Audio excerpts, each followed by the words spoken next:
Alright guys, welcome back to All Things Outdoors. Today we're out here at Blackwalnut Creek again. And it's once again a really low tide. It's not as low as it was yesterday, but it's pretty low. And it's actually still going out. So it's going to be going out for probably about another hour, hour and a half. Low tide's at 6 o'clock. Right now it is 4:27. So,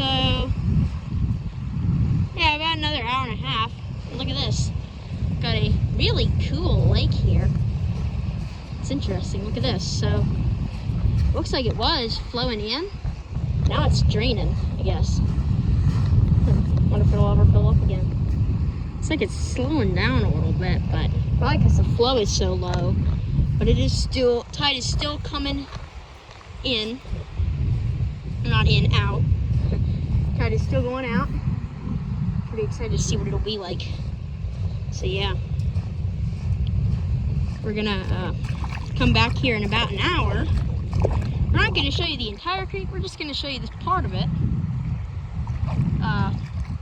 for this video, because we showed you it yesterday when it was even lower. So, but the tide is still going out, so we'll come back here in an hour to see how much lower it gets. So yeah, but we are gonna walk down that way, so we'll see when we get over there. Look at all that pollen scum. So you may be wondering, oh, you shouldn't be stepping in that water, it's disgusting. And yes, it does look disgusting, but don't worry, because this is actually just caused by pollen. So basically what this is pollen and like leaves and stuff, and it all gets jostled around in the waves, and all the oils and stuff come off the plants and the pollen, and then it mixes with pollen that's coming off of these reeds and trees and all sorts of flowers and stuff. And it just creates this weird looking scum stuff. And it's also mixed with sediment from when the waves crash it into sanding and all that kind of stuff. Yeah, we're gonna go over that way. So see when we get over. And it is also not quite as low as it was yesterday, but it is still very low. Because yesterday, this clay here, as you can see, it's this dark colored stuff. This is sand, clay. So this is just clay from I don't know what it's from, but it's probably from when this area, I bet this area used to probably be a marsh at one point, but I don't know. But anyway, we got clay there, so yeah. And yesterday that clay was exposed. Now it's underwater. So we're going to continue on that way. So I noticed this. So if you see those really nice looking trees, they're kind of like a column shape almost. They're like very tall and skinny, the trees there. Kind of in the center of your screen. Those are black poplars, and we did cover this tree in a previous video, so be sure to check that out. It's a pretty good video. Don't know what it's called, I forgot, but anyway, you'll probably just go on my channel page or something like that and find it. I believe beach plants was in the title, so you might be able to search that up. All Things Outdoors, beach plants, all that kind of stuff. But I don't know. I may make another video about it. But I recently found out a really cool piece of information about them. I found out that black poplars actually do not spread with seeds or flowers or anything like that. They actually spread through suckers. So suckers, also known as water sprouts, they're basically from the roots. So the tree will send out these big long roots, right? And then they'll come over here, and then like it'll get a distance away from the tree. And then, see, here we have some suckers. Or water sprouts. And what happens is basically they come out of and then the root will send up a new tree and basically creates an entire new tree. Here we have a couple suckers. Got one right here, one here. So we got, let's count them all up. 1, 2, 3, 4, 5, 6, 7, 8, 9, 10, 11, 12, 13, 14, 15, 16, and I'm not gonna count all those. So at least 16 suckers, and that's probably like 5 of them right there. So we're looking at probably around 20 something suckers there, and basically they just come out of the ground like that. And if we look around here, you can actually see other suckers coming out from the roots here. Got a new one here. And then if we come over here, I believe there was another tiny one, was in the, growing in sand here. Can't really find it. Oh, there it is. It's right there. Oh no, Looks like someone might have stepped on it. Well, and here's the root, see? Coming out from the root. Kind of uncover that so that it can grow a little bit better. Needs to probably be growing for another month or two. You can see how fast they grew. This all grew in 1 year. They're still growing. Suckers grow extremely fast. Pretty cool. We're gonna keep on moving down this way. See you when we get there. And over here, we're probably not gonna film the rest of the beach.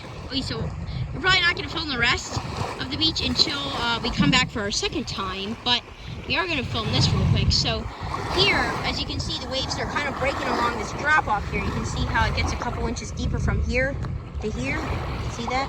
Yeah, so that's the drop off, and that's basically where all the waves break.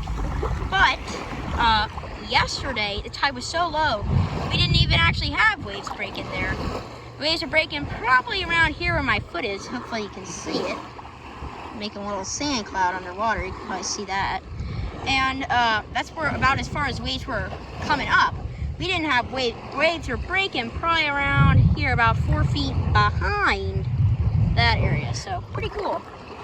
It's really low, and they were kind of breaking like you would see at an ocean. Like they were kind of breaking and then they roll in. It's doing that because it was so low that there was no more drop off here. It basically kind of bottomed out to this shallow basin here, and it so they were breaking it like kind of as they would in the ocean, like you would see like in the Outer Banks or something like that. But anyway, we're gonna come up here and show you some interesting meadow plants, and then when we're done, we will come back down there. So yeah. See you when we get to the meadow. All right, so now we're out here in the meadow, and over here we got this grass leaf goldenrod, and we will tell you about that in a later video because I want to show it to you when it's blooming. But anyway, when we're out here, well, not when we're out here, we're out here in the meadow, and as you can see, it's beautiful. Late summer plants. You've got broom sedge. We've got, what else do we got out here?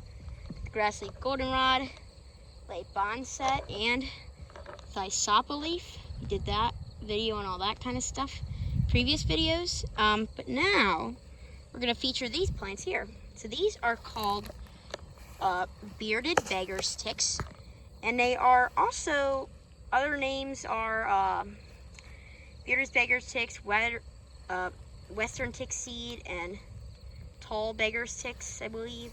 But anyway, we're just gonna call them beggar's ticks.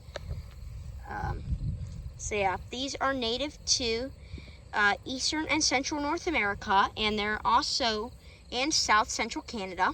So pretty widespread species. They can tolerate cold temperatures, and they are part of the sunflower family. So yeah, they're related to sunflowers. See just how beautiful they are. They're basically making the entire meadow look yellow. It's very pretty. And pollinators love these. So if you look, we got bees on there. You've got all sorts of different pollinator insects, and these are related to sunflowers, and you can see they kind of have that sunflower shape. You got the typical yellow flower, single flower head. Flower is by itself, no other flowers connected to it. We got the little middle part of the sunflower, and then we got the petals that come out. So they're pretty cool, and these bloom in late summer to early autumn, and they can get to be as tall. They can grow to be over 6 feet, but these ones are shorter, not as tall. Some of them are taller, but these ones don't really need to grow tall because you can see they're not really competing for anything. They get plenty of sun, and there's not really anything else growing in the way of them. So, yeah,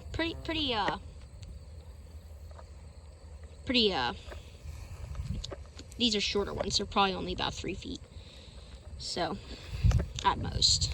Most of them are like 2 feet. Some of them are, they're around 2-3 feet. Pretty cool. Some ragweed going on down here. Come over here. This cluster of beggar sticks. So you can see they're in full bloom. They're absolutely gorgeous. See, look how pretty they are. And these are great for pollinators. Many different species of pollinator insects absolutely love these plants. They're great for pollinators. bees, butterflies, moths, all sorts of different pollinating insects will go for these beggar sticks here. So definitely consider planting some of these. These are often planted for landscape beautification and like gardens. People plant them in their gardens, and in meadows, and all sorts of stuff because they're just so beautiful and are really not hard to take care of. They don't need much.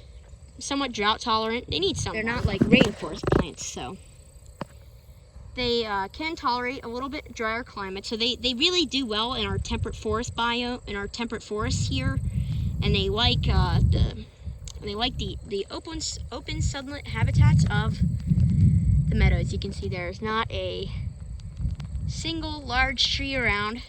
A couple trees, but they're mostly all small trees. So these are not gonna impact the growth of beggar sticks at all, and I bet these will be here for a long time. They're actually biannual, which means their life cycle spans 2 years. So I don't know what their full life cycle is like, but here they come back every year anyway. We get beggar stick flowers everywhere every year. There aren't as many of them this year because this grass-leaf goldenrod stuff that kind of took up some space, but I bet there'll be more of them next year, as long as these grow sooner, which they probably will. And I would definitely consider planting these because they're just wonderful. Pollinators love them. They're just a great plant. But yeah, anyway, that's going to be about it for beggar sticks. So we're going to head out of the meadow. I'll probably go back to the house for a while until it becomes low tide, but we'll see if there's anything else that we can show you real quick first. So yeah, I see a couple beggar sticks plants in here, but not very many. In this grassy goldenrod area, at least. Come over in here, see if there's anything here. There isn't really much right now. I see some goldenrod. We can show you that real quick. I'm not gonna do a video. I'm not gonna do like a plant feature on that because I plan on doing that in the next video or within the next couple videos. So don't worry about that. We'll show you at least. It's pretty. It's very pretty. It's like right over here. Come around the corner of this bush here. Walk into the meadow. Got a little mulberry tree growing there, it looks like. Look at that. Isn't that gorgeous? So pretty. Pollinators absolutely love goldenrod. And got the Chinese clover in full bloom, which is an invasive species actually. But yeah, anyway, that's gonna be about it. But they're not like jungle plants, so they don't need a whole lot of water. They're mainly used for ornamental purposes and for meadows. And they're just a wonderful plant, so definitely I would consider planting these. But yeah, that's gonna be about it for the beggar sticks. Now we're gonna show you some goldenrod, which is another somewhat common meadow plant that I love. And you can also plant it in your garden. So it is very, very easy to take care of. We aren't gonna do a whole feature on the goldenrod because I plan on doing that in a different video. But when it's really all in bloom, but we'll show it to you at least because it's really pretty. Give you a little preview. So anyway, here's goldenrod. As you can see, got a couple stalks there, got a stalk there, one right there, and there. Got a couple over there. It's a pretty common plant. It's fairly common, very easy to find. You'll often find it out in meadows. It can grow in forests, but it likes open forests. Hey, good flowers, huh? And the birds love it, so really a great plant. But yeah, that's gonna be about it, and we will see you guys when it's low tide. So yeah, see you then. All right, so yeah, now we're back out here. It is almost 6 o'clock. Let's see what time it is. 5:41. It's about 15 minutes before high tide. High tide's at 5:56, so, or 5:55, so almost low tide. So pretty cool, or no, sorry about that. I meant low tide is at 5:55, not high tide. But yeah, it's almost It's almost low tide, and as you can see, things have definitely dried up quite a bit. Look at this. Water level in this lake here hasn't really dropped a whole lot, but as you can see, this area here is no longer flowing. It is definitely flowing. It's flowing by seepage. It's like a deer. I just stepped in there, maybe. I don't know. I may actually be changing my profile picture. I got a really good picture of a deer. I might use that as my profile picture, but we'll have to see. Don't know. Let it look. Let's go up into the creek a little bit. Pretty nice out. Got nice winds blowing out of the southwest, which is not an ideal wind direction. It's more south wind, actually. You really want it mostly out of the east, but south wind is fine too. What you don't want is you don't want wind out of the west. West winds bring west winds tend to bring the flies. So yeah, not something that we want. Found a dead horseshoe crab. It's sad that it's dead. Oh well.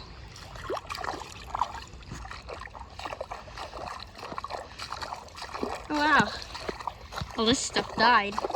But look at these cedar trees. They look good. Like they were just planted.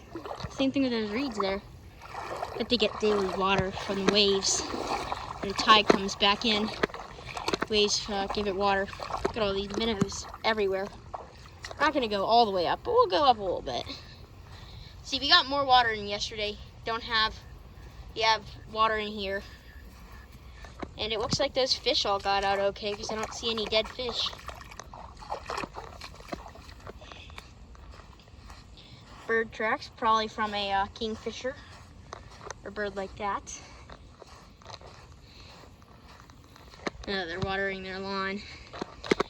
I'm against watering lawns because it's not really good because it's kind of a waste of water.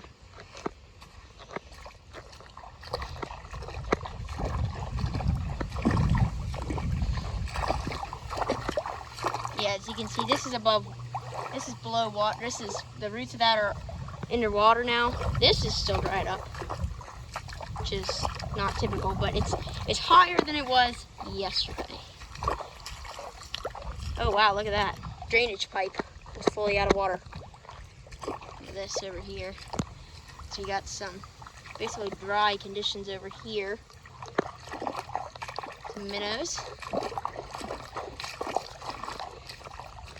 Come up here. Quick. Very nice out.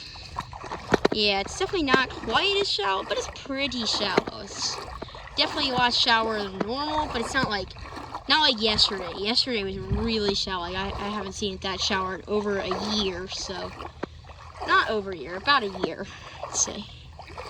So yeah, pretty shallow. Definitely way below way below normal water level, normal low tide level.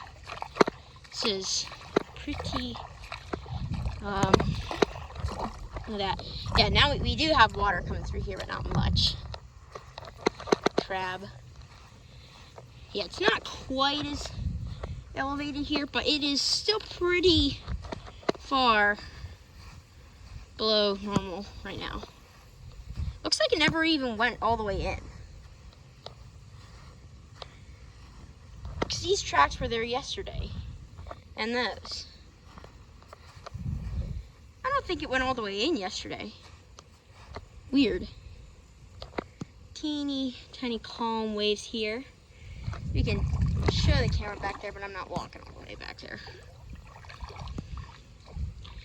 Yeah, so it's Blackwalnut Creek today. And we're gonna walk down a little bit more of the beach. So yeah, see when we get there. Look at this.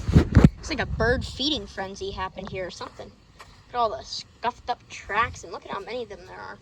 Probably something was hunting and then maybe another bird came down and tried to steal food. Sometimes that does happen. Yeah, we will see when we get to a different area of the beach, so see you soon. Alright, so now we're at a different area of the beach, and I found this seaweed here. And you may be thinking, Well, what's so great about a seaweed? Well, seaweed is actually a very general term. This name seaweed basically kind of means any kind of like underwater plant or something like that. This is actually called hornwort, and you can tell what it is. It's very easy to recognize. So you'll see it underwater sometimes. It is native to all continents except for Antarctica, and it grows in lakes, ponds, and quiet streams, and in the bay here actually. You know that is, and it is a great plant for freshwater aquariums because of its fluffy looking foliage, and it does not have roots, and it's very easy to grow. And it shelters baby fish in an aquarium, and it is grows to be, I don't know how big it gets. It kind of forms these colonies. It's like a seagrass bed almost when it colonies of this. And it's fairly common in certain areas depending on where you are. It's native to all continents except for Antarctica. Yeah, and it looks like this. You can tell what it is because it's kind of got these like structures of leaves which have these little tiny, they almost look like little like spikes on them, but it is not sharp, so completely fine to touch. Very pretty. And I may actually take this plant home to grow it. This is pretty cool. I really like it a lot. It's very interesting looking. Might grow it in an aquarium. So I'll have to see. So yeah. So if you want to use this in an aquarium, feel free. And you can also use it to grow. You can also use it for in your pond if you want like underwater plants or something like that. Pretty cool. I am gonna leave it. I'll leave it right here so that it stays wet, because it has to stay wet to live, or else it will die. It does not like dry. So we'll kind of set it like that, and as waves come up, they will moisten it, but it's not, see like that, how it just kind of moistened it, but it's not like strong enough waves to take it away there, so it's good. We're not going to go all the way down there. We're just going to go here. Yesterday I went all the way down there on a nice walk. Pretty cool. Maybe someday, if we get a huge seaweed wash up, I think I'll actually make a video about different types of seaweed. Here, let's try and get it out. Here we have some more hornwort, which I love. It's a very nice plant. Great for underwater aquariums. Sticks and stuff floating in there. Oh, got another seaweed right here. Let's grab it out. Here we have eelgrass. I don't really know where this is native to. We will maybe do another video on it sometime. This will just be a quick feature. Grows in the bay, and I do know it is native to this area. And it's great for, it's a great habitat for crabs and fish and all sorts of different animals that like protection from like grass beds or stuff like that. So, and it grows in nice colonies and kind of forms a seagrass bed just like the hornwort does. Try and go over there. It's that sandbar. Let's see what's going on over there. Yeah, low tide is pretty shallow right here. Very shallow. It's actually nice how shallow it is. I like it when it's shallow like this here because it makes it very nice and easy to walk around in here, you know. Do all that normal stuff. Can't really go too far because it can't go super deep. I'll try and get to the sandbar, but I don't know if I'll be able to get all the way there. Let's try and get there.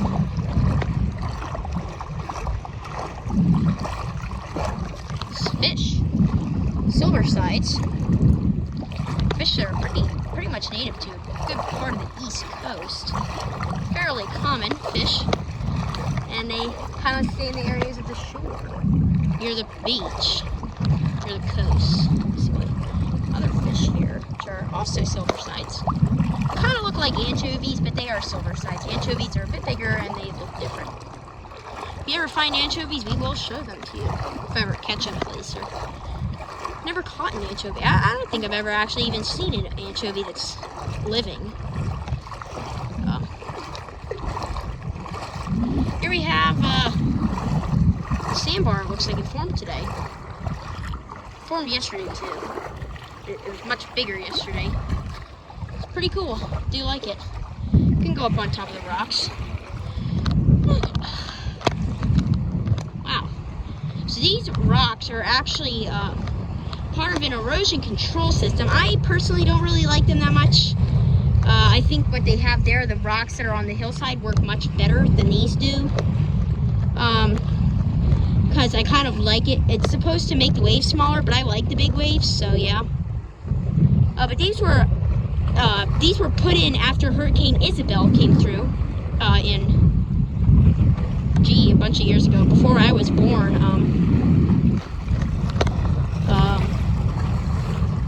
So yeah, and they put these in to help control erosion because, and the same thing with the rocks there, because when Hurricane Isabel came through with its 7-foot storm surge here, it's 7 feet of storm surge. It was crazy. Just came moving up the bay, did a lot of damage, I think. Well, I mean, I wasn't here to see the damage, so I don't know. But as you can see, the rocks there, that was actually put in because when Hurricane Isabel hit, the road there actually collapsed. Like, the waves were so big that, and it just eroded underneath the road, and it collapsed, caved in. So then they had to fix the road, and then they put the rocks in there to help it. So yeah, it's the story of these rocks. And they basically act as wave breakers. You know, sometimes when it's really, really rough, like it only happens like maybe once or twice a year, usually in the fall or winter and maybe early spring. I don't think I've ever seen it during the summer. But anyway, you'll get these really strong,